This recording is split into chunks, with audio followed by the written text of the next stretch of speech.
दुनिया में बहुत सी ऐसी खेलें हैं जो देखने वालों को बहुत मुतासर करती हैं, लेकिन उन खेलों की फैन बेस और उनको पसंद करने वालों की तादाद एक खास तबके या किसी खास कंट्रीज तक होती हैं।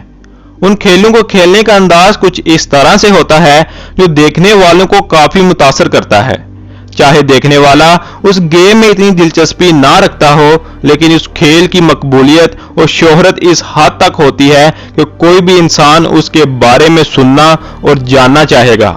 आज हम इस वीडियो में बात करेंगे एक ऐसी गेम और उसके हक़ाइक़ के बारे में जो खेलों की दुनिया में काफी मकबूलियत रखती है।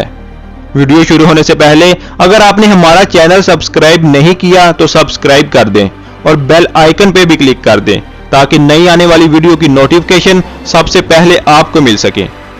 आज हम बात कर रहे हैं फार्मूला 1 रेसिंग की, जिसे F1 रेसिंग भी कहा जाता है। बज़ाहिर ये खेल काफी मकबूल समझी जाती है क्योंकि अक्सर लोगों को इस गेम से लुत्फ उठाते हुए देखा गया है।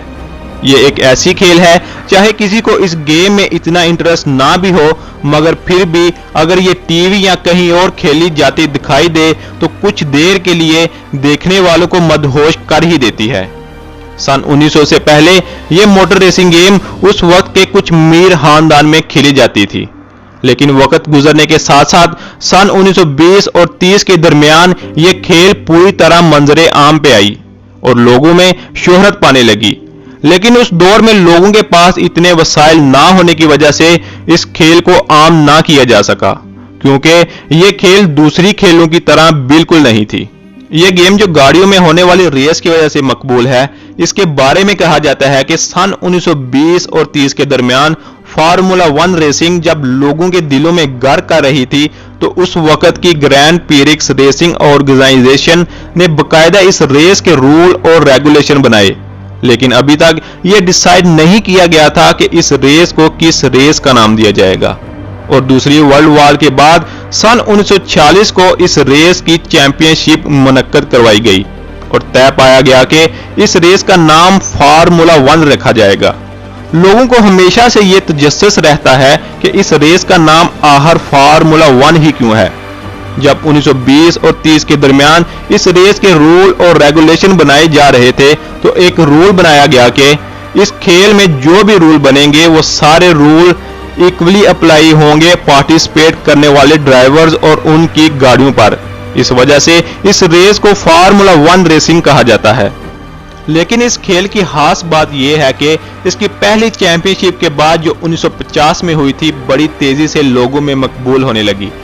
और स्पोर्ट रेसिंग में ये सबसे ज्यादा देखे जाने वाली खेल बन गई। इस खेल को पसंद करने वालों की तादाद इस हद तक हो गई कि फार्मूला 1 रेसिंग चैंपियनशिप अब सालों साल मुनक्कद हो रही थी। लेकिन इस रेस की दौड़ में एक मोड़ ऐसा आया जो फार्मूला 1 शायकीन के लिए परेशानी का सबब बना।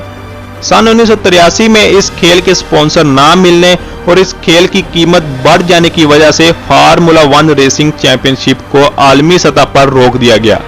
लोगों का काफी अरसा इंतजार करने के बाद इंतजार की घड़ियां तब खत्म हुई जब 2017 में दुबई के ग्रैंड प्रिक्स रेसिंग ऑर्गेनाइजेशन के चेयरमैन ने फार्मूला 1 के लिए नए ड्राइवर्स का इंतखाब किया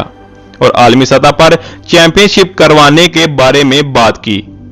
वैसे तो इस रेस के दौरान लोग काफी इंजॉय करते हैं तेज भागती गाड़ियों को जो एक दूसरे से आगे निकलने की दौड़ में होती हैं, लेकिन बहुत कम लोग ही जानते होंगे कि एक फार्मूला 1 की एक एवरेज कार को बनाने के लिए 6 से 8 मिलियन तक का खर्चा आता है। और अगर हम बात करें इस कार की डेवलपमेंट और रिसर्च पे तो वहां भी मिलियन से ऊपर तक का खर्चा है। इस बात से एक इंसान बाखूबी अंदाजा लगा सकता है कि यह खेल कितना महंगा है। ये खेल सिर्फ यहां तक नहीं बल्कि इस खेल के साथ ऐसे हकाइक जुड़े हैं जो फार्मूला 1 रेसिंग को 4 चांद लगाते हैं और देखने वालों की दिलचस्पी इस खेल के लिए और ज्यादा बढ़ जाती है। कहा जाता है कि फार्मूला 1 के जितने भी ड्राइवर्स जो हेलमेट यूज करते हैं उनको तोड़ना काफी मुश्किल होता है और यह माना जाता है ये हेलमेट दुनिया की टफेस्ट चीजों में से एक है, क्योंकि जब इन हेलमेट्स को तैयार किया जाता है तो कुछ ऐसे टेस्ट में से गुजारा जाता है जो हेलमेट की मजबूती का सबब बनते हैं, जिनमें एक टेस्ट ये है कि हेलमेट 45 सेकंड तक 800 डिग्री में रखा जाता है और हैरानगी की बात यह है कि हेलमेट को जरा बराबर भी फर्क नहीं पड़ता